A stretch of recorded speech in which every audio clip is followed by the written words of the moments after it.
His Excellency the Governor of Sokoto State, former Speaker of the House of Representatives. And by the way, I was also in the House with him. So I'm leading a team of PDP governors. As you can see, a committee of PDP governors visiting and interacting and comparing notes with our brother, colleague, and friend, His Excellency Governor Aminu Tambuwal, Governor of Sokoto State. And as you all know, he ran a great race. We are very proud of what he did and what he continues to do. We appreciate statesmanship. We appreciate the way and manner he has been of help to the party, consolidating the gains that the party is making. And this afternoon, as part of our decision to go around and interact and visit and encourage and interact with all our party leaders, especially those who indicated interest in the last presidential elections. We are here, we are actually starting here. We'll be living here and to visit our former national caretaker chairman and also hold similar consultative meetings with him. We've had a very fruitful discussion with our brother, friend, and colleague, and we commend his statesmanship, we commend his dedication to the idea of building a new Nigeria. We commend his democratic credentials. You are all aware of the comments he has been making publicly and the efforts he has also been making quietly about resolving some issues in the party, about deepening, the bonds of consultation within the party. So we appreciate him for what he's doing, and we want to also use this opportunity to commend and appreciate the good and wonderful people of Sokoto State for the encouragement and support and the prayers that they have always given to him. He has our full support for the great work that he's embarking upon in Sokoto State. As you are aware, just a few days back, when at the conclusion of the convention, national convention, they returned home. It was a triumphant entry to Sokoto State, and we are actually looking forward in no distant future to join him in Sokoto State, at which time we shall again have another opportunity to thank and appreciate the good people of Sokoto State for the support they are giving to him. He's doing a great job there. We are very proud of the work he has done in Sokoto State. And for me, who was a member of the House with him, we continue to be very proud of even the leadership that he gave in the House of Representatives while he was our Speaker. So today is a meeting that we have just had with him on a very fraternal note, discuss issues about strengthening our party, about giving support to our party's candidate, which he has been doing publicly and also covertly in several ways. So Governor Tambuwal, we are very pleased to be here, and thank you for the wonderful reception and hospitality that you have treated our and my colleagues and for the very fruitful discussion that we have had. This is just the beginning of several interactions, formally and informally, that we are going to have with him and with several other leaders of our party.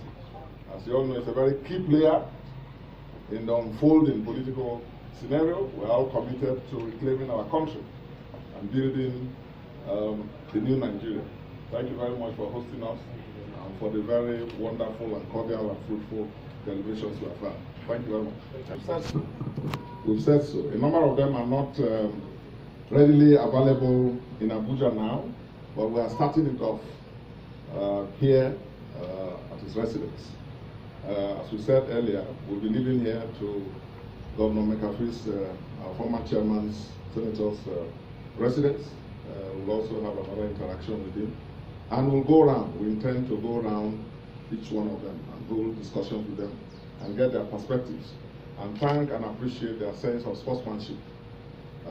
What they have done by their conduct has deepened our party's internal democracy and has shown the way as to how parties should conduct their affairs as we practice our democracy in Nigeria. Your Excellency, is this action one because you have seen a possible attack, or is it just a proactive measure to further cement the unity of There has been no crack at all since our convention. We're actually here to commend and appreciate him for his statesmanship and leadership. Since the convention was concluded, he has been making a lot of statements of support for the party, support for our candidate, and support for the new Nigeria that we all desire. So we are here actually to support him and appreciate him for his leadership. Yes, well, I'm talking about the wonderful presidential primary that was conducted. You can see our convention chairman who is here, Governor Kowa of Delta State, and this is the deputy. We have actually had a resolution which at an appropriate moment and time we shall hand over to INEC.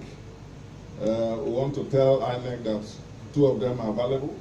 We are prepared to release them, but for a very brief period, because they are very busy doing great things in Taraba and in Delta State. The people of Delta and Taraba will complain if they spend too much time, but we are prepared to release them for a brief moment. But that's a way of reminding INEC of their duty and responsibility as we unfold the political processes in this election season, to be alive to their responsibilities. You talked about challenges. INEC is one. The challenge of conducting a free, fair, credible, and acceptable general election is a major hurdle that INEC has to help us cross. And only INEC will take that decision.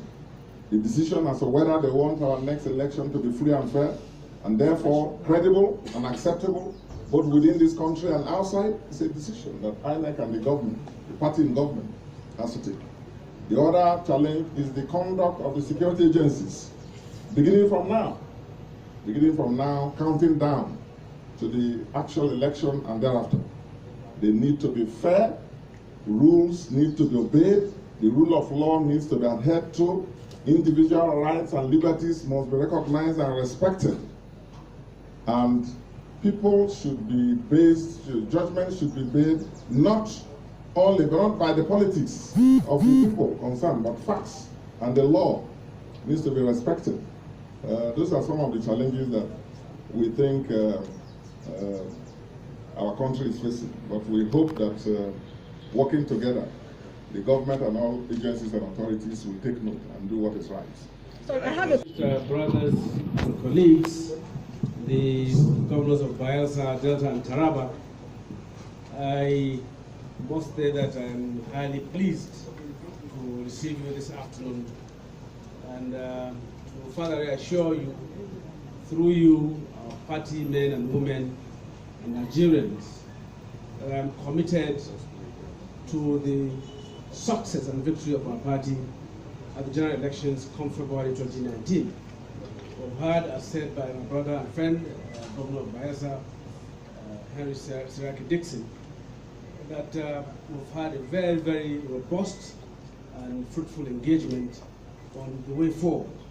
And I've made my commitment right immediately after the convention that I'm going to support our candidate, President Adama Alhaji Atiku Abubakar, 100% for us to have victory at the general election. So I am not wavering, I'm not looking back, I'm forward-looking, and work has started for us to ensure that the PDP family remain united, and other lovers of Nigeria and democracy come and partner with us for us to ensure that we convincingly win these elections.